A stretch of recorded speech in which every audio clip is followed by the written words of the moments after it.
Oh, she just kind of embodies that cool Austin person, that, a cool designer. She's just, she's got this fun curly hair, and she's got this amazing personality that, you just want to be friends with her. And it shows through, I think, in all of the work that she does through her involvement in AIGA. She's just a great person that everybody wants to get to know. She's not doing it because she wants to be famous or she wants to be, praised for her work or anything. She just does it because she really loves the community. She's very selfless. She's a family person. She's community. And, I think we need more people like that.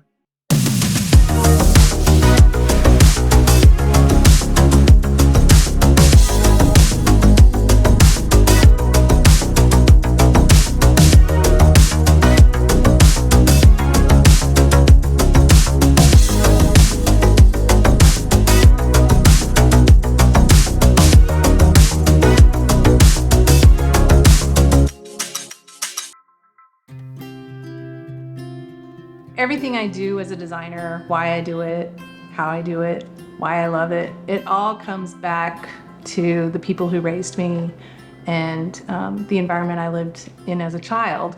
I'm one of 6 kids, and being a part of a large family meant that if you wanted something, you either had to save for it or you had to make it. So my entire family is, we're all makers of some kind. We had a uncle who was a paper rep, and so we had this large stack of really great paper. I loved making cards, and I loved making wrapping paper, and if there was a project for school that had a presentation component to it, I was all in.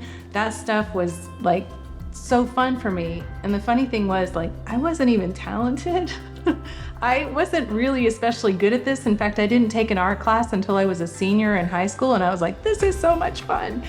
But I enjoyed the part of it where you did something for somebody else and they felt appreciated, like they got recognized, or they felt like this was created for them. And that's, I think, why I'm a designer. That makes total sense to me.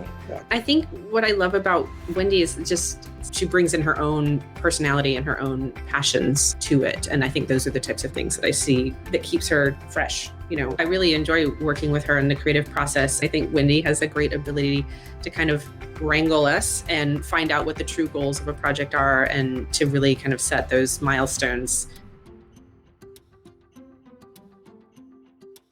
I think she has a design sensibility that is really at a high level, beautiful execution.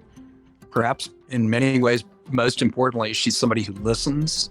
She really connects. She's paying attention to directives, and then also sort of taking that to the next level, sort of really understanding how do I execute that in a way that delivers on what people need, but brings something unique and special to that process.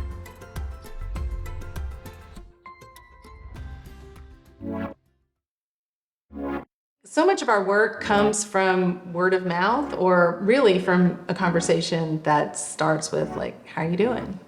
So many doors have opened with just general kindness and being able to introduce ourselves and get to know somebody, and then a relationship evolves out of that.